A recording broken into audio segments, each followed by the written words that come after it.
وما أرسلناك إلا رحمة للعالمين. Kemudian pada tulisan beliau berikutnya dikatakan, yaitu tidak ada satu nas pun dalam Al-Quran dan Sunnah yang menyatakan bahwa orang yang meninggalkan sholat tidak kafir atau dia adalah mukmin. Artinya, beliau menegaskan bahasanya hampir semua dalil menyatakan orang yang tidak sholat itu bukan orang Islam.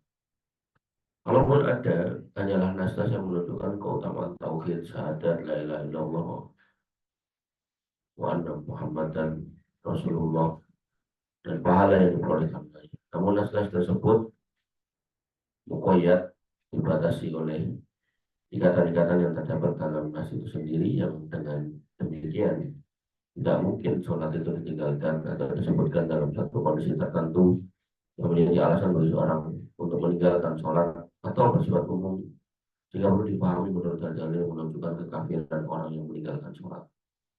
Sebab dalil-dalil yang menunjukkan kekafiran orang yang meninggalkan sholat bersifat khusus, dapat dalil yang khusus lebih didahulukan daripada dalil. Ya, ini ada dalam usul fikih dalam bab al-am wal khasus, perkara yang umum dan khusus. Jadi ketika ada perkara umum dan khusus yang ketemu, maka didahulukan, tinggalkan. Maka juga ada pertanyaan, apakah nas yang menunjukkan kekafiran orang yang meninggalkan sholat tidak boleh diperlakukan pada orang yang meninggalkannya karena mengingkari hukum kewajibannya? Jawabannya adalah hal itu boleh karena akan mengakibatkan hal itu tidak boleh karena akan mengakibatkan dua masalah yang berbahaya. Yang pertama, menghapuskan atribut yang telah ditetapkan, menghapuskan atribut yang telah ditetapkan oleh Allah dan dijadikan sebagai dasar hukum. Allah telah menetapkan hukum kafir atas dasar meninggalkan sholat, bukan atas dasar mengingkari hukumnya. Jadi ada orang yang kemudian tanya, boleh nggak kalau kafir itu adalah untuk yang mengingkari kewajibannya? Maka beliau menjawab, hal itu nggak boleh karena akan mengakibatkan beberapa masalah yang banyak. Yang pertama, menghapus atribut yang ditetapkan oleh Allah dan menjadikan sebagai dasar hukum. Karena Allah telah menetapkan hukum kafir atas dasar meninggalkan sholat, bukan atas dasar mengingkari hukum. Dan menetapkan persaudaraan seagama atas dasar mendirikan sholat, bukan atas dasar mengakui hukum. Artinya dalil yang lalu yang kita bahas itu karena orangnya itu meninggalkan sholatnya, bukan karena mengingkari kewajibannya. Begitu pula ketika dikatakan saudara seagama, itu karena sholatnya, bukan karena mengakui hukum wajibnya. Kemudian Allah tidak berfirman jika mereka bertobat dan mengakui kewajiban sholat.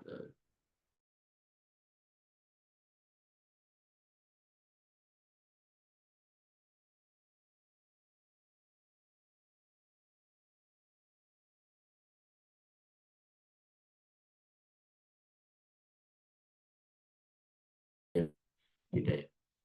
Maka seandainya pengertian ini dimaksud oleh Allah Ta'ala dan Rasulnya, maka tidak menerima pengertian yang demikian itu berarti menyalahi penjelasan yang dibawa oleh Al-Quran Al-Karim. Allah Ta'ala berfirman, wa nazzalna 'alaikal kitaba tibyanan likulli syai'. Dan kami turunkan kepadamu Al-Quran itu menjelaskan segala sesuatu. Wa anzalna ilaika dzikra itu bayyinal linnasi ma nuzila ilaihim. Dan kami turunkan kepadamu Al-Quran agar kamu menerangkan kepada manusia apa yang telah diturunkan kepada mereka. Kemudian kedua, menjadikan atribut yang tidak ditetapkan oleh Allah Subhanahu wa taala sebagai dasar hukum. Mengingkari kewajiban sholat lima waktu tentu menyebabkan kekafiran bagi pelakunya tanpa alasan karena tidak mengetahuinya. Karena baik dia mengerjakan sholat atau tidak. Jadi beliau benar-benar tanpa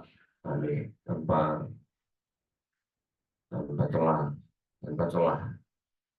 Jadi kamu mau ngingkari mau enggak, ya syahadat itu bisa batal karena enggak sholat.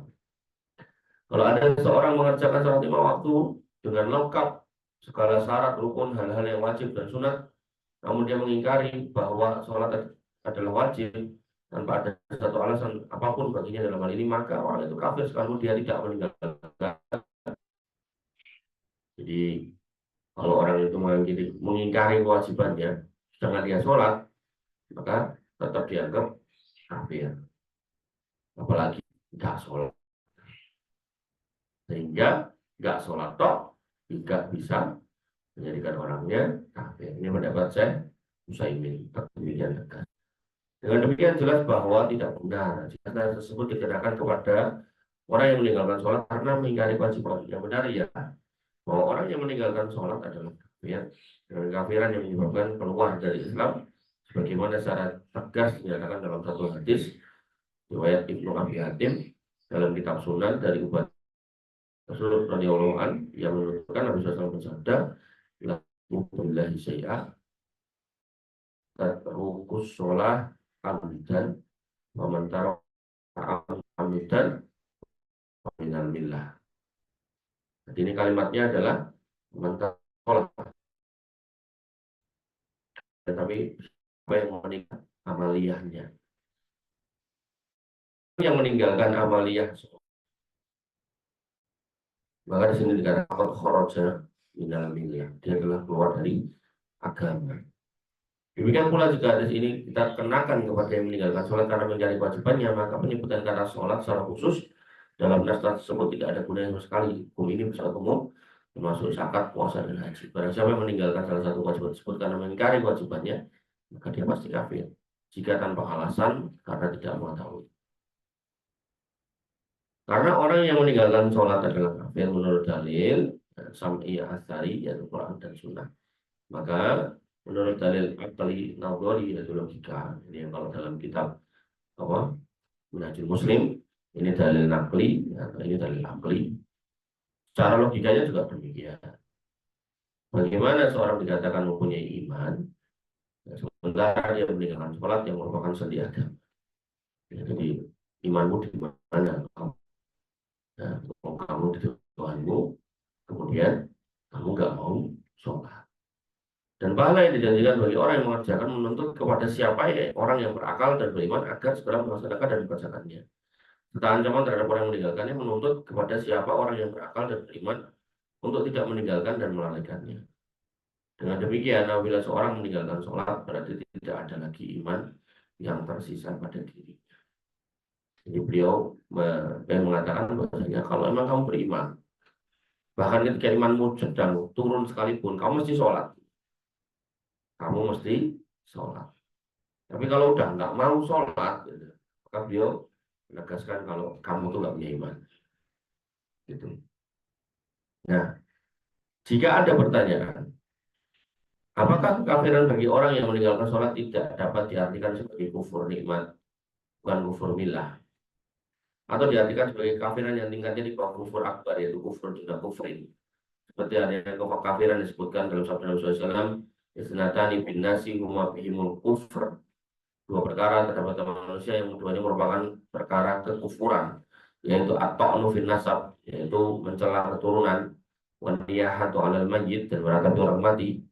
Dalam sabda beliau, sifatul muslim fusuk wa qitaluhu kufrun, menghina seorang muslim adalah fasik dan memeranginya adalah kekufuran.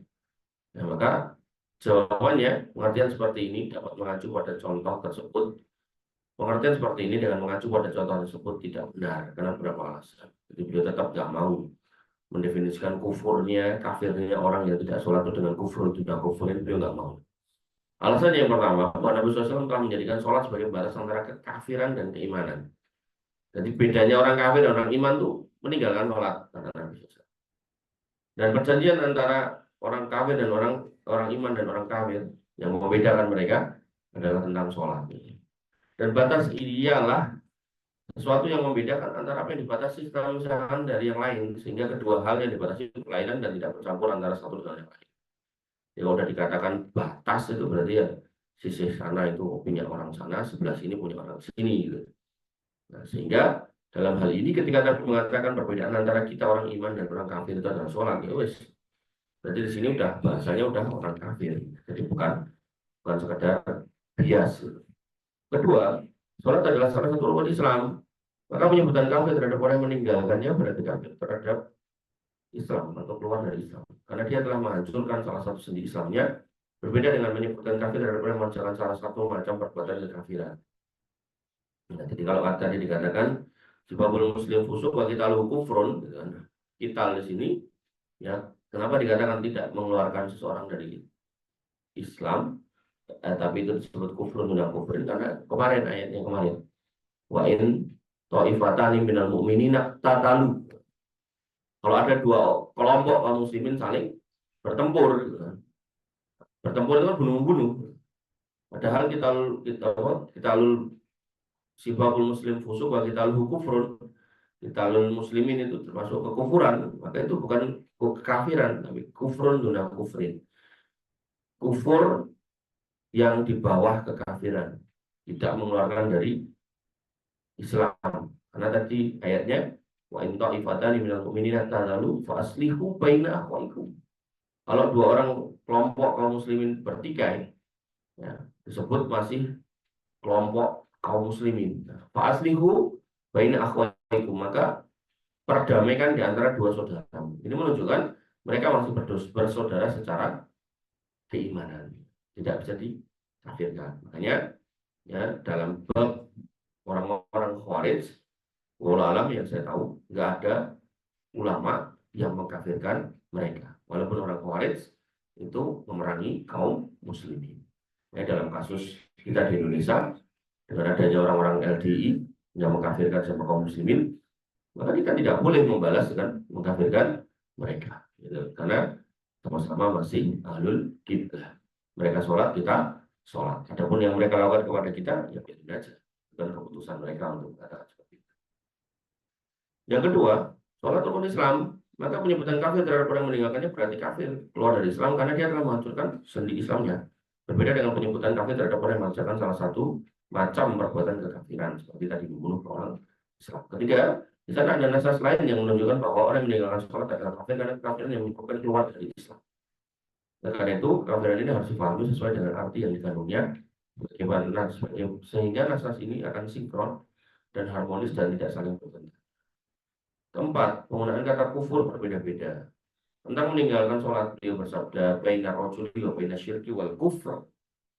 Jadi membatas antara seorang laki-laki dan kesyirikan. Ini kan dosa kesyirikan. Kemudian ini disandingkan dengan wal kufr. Nah, di sini digunakan kata al dalam bentuk ma'rifah yang menunjukkan bahwa yang dimaksud dengan kufur di sini adalah kafiran yang sebenarnya. Wal kufr. Berbeda dengan penggunaan kata kufur secara nakiroh atau kata kafar sebagai kata kerja, atau bahwa dia telah melakukan suatu kafiran dalam perbuatan ini bukan kafiran mutlak yang menyebabkan keluar dari Islam. Ya, nanti kalau kamu lihat di atas ini, sibabul muslim fusukun wa qitaluhu kufrun, ini kan nggak ada alif lamnya. Nah, sehingga ini bukan makrifah, tapi ini nakiroh. Ketika nakiroh, maka maknanya bukan kekafiran tersebut. Ini juga sama. Al-isnatani bin nasi huma bihim kufrun. Kufrun di sini bukan al-kufr. Beda dengan yang di bawah. Baina syirki wal kufri. Jadi ada alif lamnya. Ini yang kemudian disebut bahwasanya di sini kekafiran dalam makna yang sebenarnya. Syaikhul Islam Ibnu Taimiyah dalam kitab Iqtida' As-Siratal Mustaqim, ya, beliau kemudian menjelaskan sabda Nabi SAW, isnatani fin nasi huma bihi kufrun. Beliau mengatakan sabda Nabi keduanya merupakan kekafiran. Artinya kedua sifat ini adalah suatu kekafiran yang masih terdapat pada manusia, tapi tidak mengeluarkan dari Islam. Kekufuran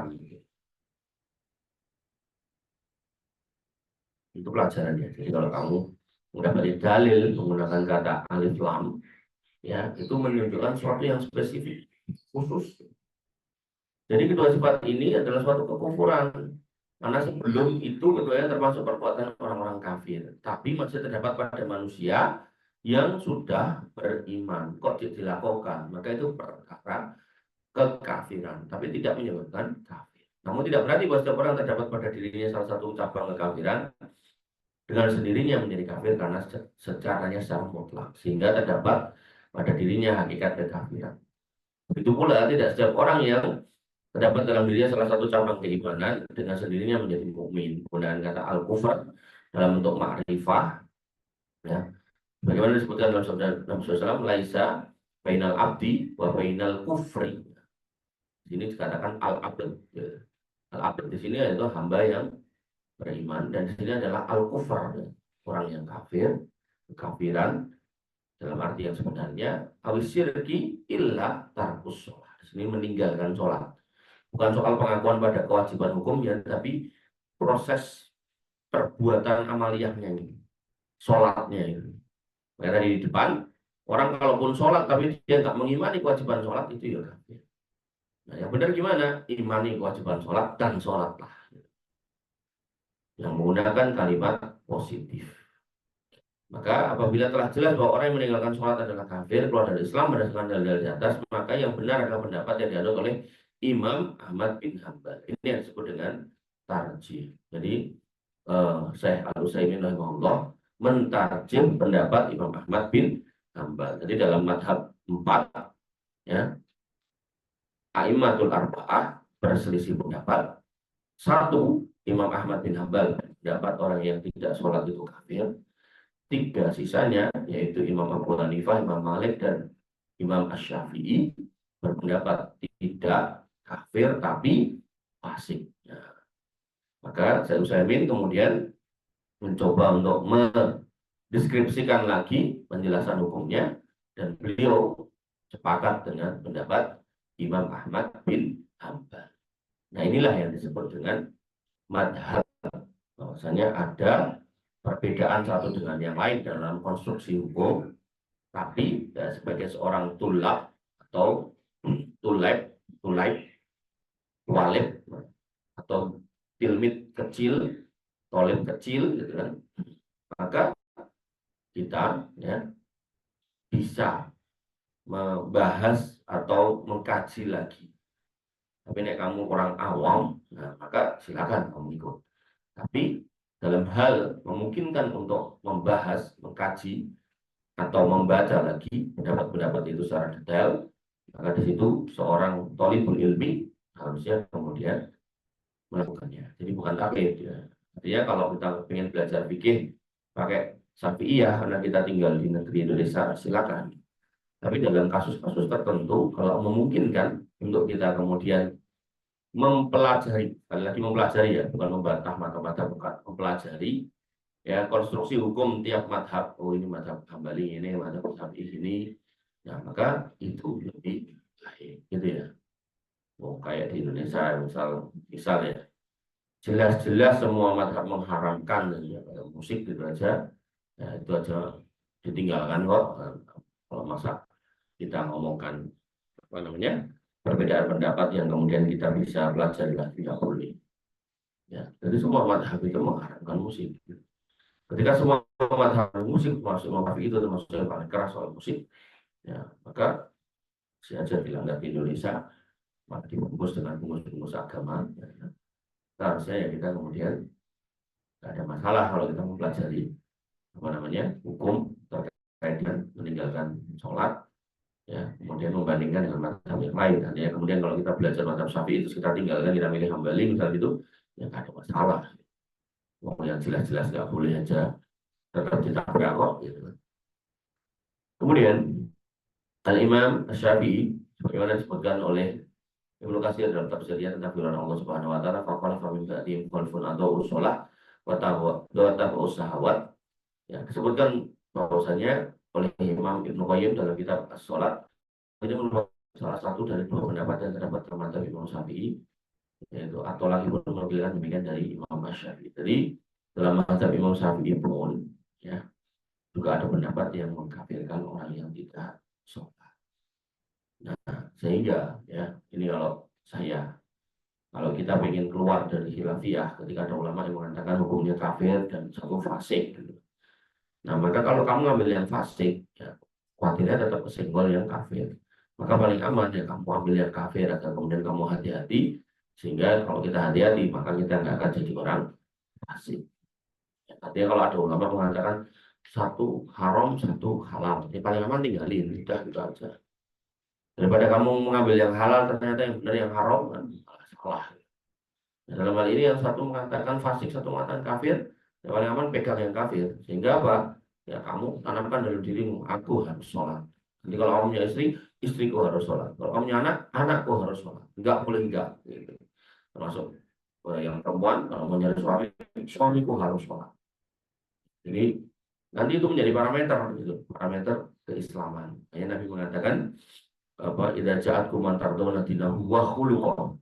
Kalau datang kepada seorang laki-laki yang kamu ridhoi agama dan akhlaknya. Nah, agama di sini patokannya apa? Kamu mau ngetes ilmu fikihnya, gitu kan? Nah, itu tergantung kita. Kita siapa gitu. Kalau kemudian kita juga hanya manusia Islam Muslim pada umumnya, maka ya ngetesnya dengan sholat. Ngetes dalam artian kita cek gitu loh. Orang ini rumahnya mana sih? Oh, rumahnya Purwokarto. Masjidnya paling dekat mana sih? Oh, masjid Anur Sangiran. Coba dicari di sana. Ada nggak di masjidnya? Kalau nggak ada ya, mau alam sholat apa enggak. Kalau ada, berarti itu orang Islam. Nah, itu cara ngeceknya. Ya. Kemudian dan pendapat inilah yang dianut oleh mayoritas sahabat. Bahkan para ulama menyebutkan bahwa pendapat ini merupakan ijma para sahabat. Abdullah bin Syakib mengatakan para sahabat Nabi SAW berpendapat bahwa tidak ada satupun amal yang ditinggalkan menyebabkan kafir selain sholat. Tidak ada amal yang kalau ditinggalkan itu kafir kecuali sholat. Kemudian Ishaq bin Rahawai, seorang imam terkenal, mengatakan telah dinyatakan dalam hadis sahih dari Rasulullah SAW bahwa orang yang meninggalkan sholat adalah kafir, dan demikianlah pendapat yang dianut oleh para ahli ilmu sejak zaman Nabi SAW. Sekarang ini bahwa orang yang sengaja meninggalkan sholat tanpa ada satu alasan sehingga lewat waktunya adalah kafir. Disebutkan oleh Ibnu Hazm bahwa pendapat tersebut telah dianut oleh Umar, Rahman bin Auf, Mu'ad bin Jabal, Abu Hurairah, dan para sahabat lain. Katanya, dan sepengetahuan kami tidak ada seorang pun di antara kalangan sahabat yang menyalahi pendapat mereka ini. Keterangan Ibnu Hazm ini dinukil oleh Al-Mundiri dalam kitab At-Targhib wa Tarhib, dan ditambahkan dari para sahabat lain, Abdullah bin Mas'ud, Abdullah bin Abbas, Jabir bin Abdullah, Abu Abdurrahman radhiyallahu anhu. Ia berkata lebih lanjut, di antara para ulama yang bukan dari sahabat adalah Ahmad bin Hanbal, Ishaq bin Rahawi, Abdullah bin Mubarak, An-Nakhai, Al-Hakam, Ibnu Taimiyah, dan seterusnya. Kemudian jika ada pertanyaan, apakah jawaban atas dalil-dalil yang digunakan oleh mereka yang berpendapat bahwa orang yang meninggalkan sholat tidak kafir? Nah, apakah jawaban atas dalil-dalil yang digunakan oleh mereka yang berpendapat bahwa orang yang meninggalkan sholat tidak kafir? Jawabannya apa nih kalau mereka pakai dalil? Kemudian saya disebutkan dalam dalil-dalil ini bahwa orang yang meninggalkan sholat tidak kafir atau mukmin, atau tidak masuk neraka atau masuk surga dan sebagainya. Tidak ada. Orang pun yang memperhatikan dalil itu dengan saksama, maka akan menemukan bahwa dalil itu tidak keluar dari 5 bagian dan kesemuanya tidak bertentangan satu sama lain. Dan dalil yang dipergunakan oleh orang yang berpendapat bahwa orang yang meninggalkan sholat adalah kafir. Yaitu yang pertama, hadis-hadis dhaif dan tidak jelas. Orang yang menyebutkannya berusaha untuk tidak dijadikan sebagai dasar pegangan, namun tidak membawa hasil saja. Jadi orang-orang yang berpendapat bahwa orang yang meninggalkan sholat tidak kafir itu menurut Utsaimin, jadi yang pertama menggunakan hadis yang dhaif. Dan itu sebenarnya tidak boleh dalam penentuan hukum menggunakan hadis yang dhaif.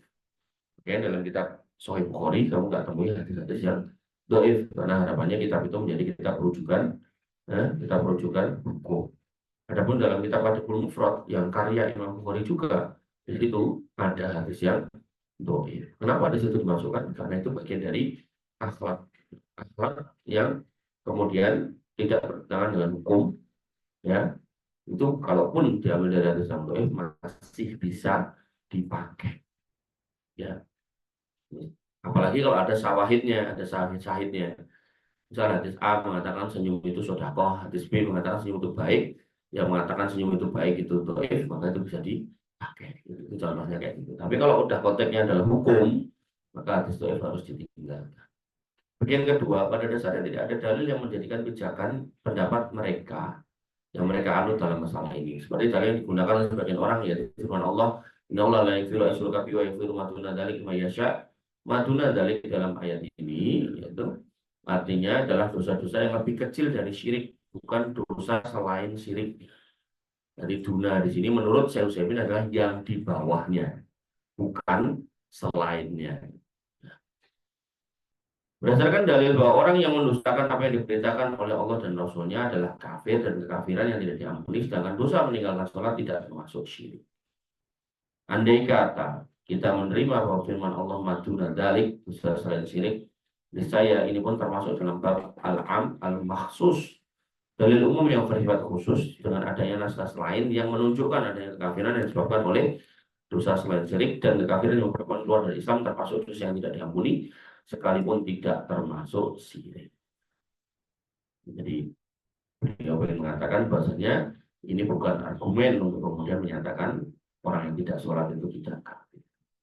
Bagian yang ketiga khusus dengan hadis menunjukkan kekafiran orang yang meninggalkan sholat. Contohnya Nabi SAW pada hadis yang dituturkan oleh Mu'adz bin Jabal radhiyallahu anhu, dia mengatakan ma min abdin yashhadu an la ilaha illallah wa anna muhammadan abduhu wa rasuluhu illa harramallahu 'alan nar. Siapa yang bersaksi bahwa tidak ada sesuatu yang berhak disembah selain Allah dan Muhammad sallallahu alaihi wasallam adalah hamba dan utusannya, dan Allah haramkan bagian neraka. Ini salah satu lafaznya yang diwakilkan pula dengan lafaz seperti ini kepada Atban bin Malik radhiyallahu anhu. Jadi ini dalil masih umum. Dalil masih umum. Dijadikan dalil tentang meninggalkan sholat. Karena ini dalilnya masih umum. Kemudian bagian keempat, dalil umum yang muqayyad dibatasi oleh satu mungkin baginya meninggalkan sholat. Contoh, Nabi SAW bersabda, min ahadin yashhadu an la ilaha illallah wa anna muhammadan rasulullah sidqan min qawli illa haramallahu 'alan nar. Dan sabda Nabi SAW, min ahadin yashhadu an la ilaha illallah wa anna muhammadan rasulullah sidqan min qalbihi illa haramallahu. Dengan dibatasinya pernyataan dua kalimat syahadat oleh keikhlasan dan kejujuran hati menunjukkan bahwa sholat tidak mungkin akan ditinggalkan. Artinya di sini sidqan min qalbi. Orang-orang yang punya keimanan benar-benar maka tidak akan meninggalkan sholat. Karena siapapun yang jujur dan ikhlas dalam pernyataannya, saya kejujuran dan keikhlasannya akan mendorong dirinya untuk melaksanakan sholat. Dan tentu saja karena sholat adalah sendi Islam serta media komunikasi antara hamba dan Tuhannya. Ini yang disebut sebagai al-imanu yazidu wa yanqus, yazidu bid'ah wa yanqusu bil maksiyah. Orang yang kemudian masih punya iman, ya tentu dia akan melaksanakan ketaatan. Tapi kalau imannya sudah nggak ada, biasanya nggak mau melaksanakan ketaatan. Dan ketika sholat adalah amal yang paling utama, maka orang dengan iman sekecil apapun atau serendah apapun pasti tetap akan sholat. Maka apabila ia benar-benar mengharapkan perjumpaan dengan Allah, tentu akan berbuat apapun yang dapat mengantarkan ke tujuannya dan menjauhi apa yang menghalanginya. Demikian pula orang yang bersaksi la ilaha illallah wa anna muhammadan abduhu wa rasuluh secara jujur dalam hatinya, tentu kejujuran itu akan mendorong dirinya untuk melaksanakan sholat dengan ikhlas karena Allah dan mengikuti tuntunan Rasulullah SAW, karena hal itu termasuk syarat syahadat yang benar. Kemudian bagian yang kelima, dalil disebutkan secara muqayyad dibatasi oleh sesuatu yang menjadi alasan bagi seorang untuk meninggalkan sholat. Contohnya, hadis Ibnu Majah dari Hudzaifah bin Yaman, ya, yang menuturkan bahwa Nabi SAW bersabda, yadrusul Islam kama yadrusu wasyus thawb. Islam akan hilang sebagaimana hilangnya ornamen yang terdapat pada pakaian.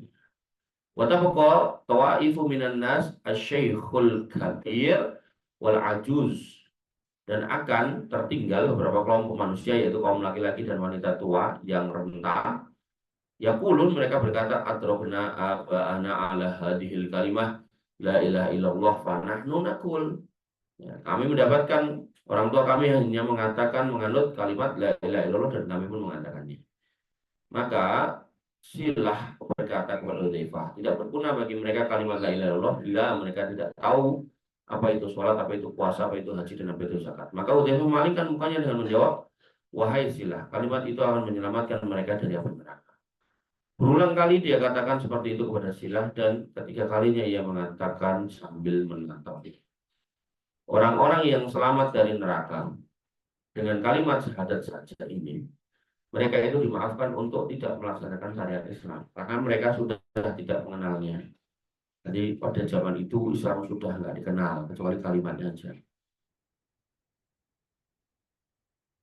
Sehingga apa yang mereka kerjakan hanyalah apa yang mereka dapatkan saja. Kondisi mereka adalah serupa dengan kondisi orang yang meninggal dunia sebelum diperintahkannya syariat.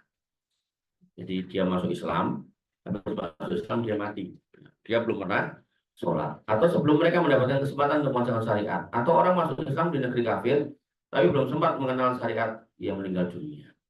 Kesimpulannya, bahwa dalil-dalil yang dipergunakan oleh orang untuk berpendapat bahwa tidak kafir orang yang tidak sholat atau meninggalkannya tidak dapat mematahkan dalil yang digunakan oleh orang yang berpendapat bahwa orang yang meninggalkan sholat adalah kafir. Karena dalil-dalil yang mereka pergunakan doif dan tidak jelas atau sama sekali tidak membuktikan kebenaran pendapat mereka atau dibatasi oleh satu ikatan-ikatan yang dengan demikian tidak mungkin sholat itu ditinggalkan atau dibatasi oleh suatu kondisi yang menjadi alasan untuk meninggalkan sholat atau dalilnya masih bersifat umum, yaitu dalil umum yang bersifat khusus dengan adanya nas-nas yang menunjukkan kekafiran orang yang meninggalkan sholat.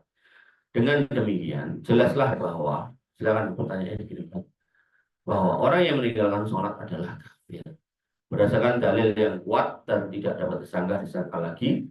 Untuk itu harus dikenakan kepadanya konsekuensi hukum atas kekafiran dan riddah, yaitu keluar dari Islam, sesuai dengan prinsip hukum, yaitu hukum itu dinyatakan ada atau tidak ada mengikuti ilat dan alasannya.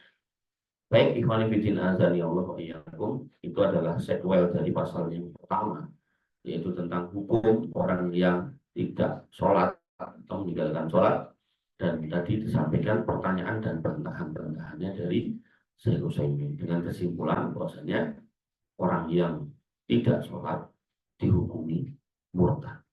Oleh karena itu maka tugas kita adalah anfusakum wa ahlikum naro, kita jaga diri kita dan keluarga kita dari api neraka. Wabil khusus dalam bab sholat ini, jangan sampai kita atau keluarga kita meninggalkan sholat walaupun satu kali. Nauzubillah summa nauzubillah. Demikian yang bisa kita sampaikan dan kita diskusikan. Kurang lebih mohon maaf. Assalamualaikum warahmatullahi wabarakatuh. Assalamualaikum warahmatullahi wabarakatuh.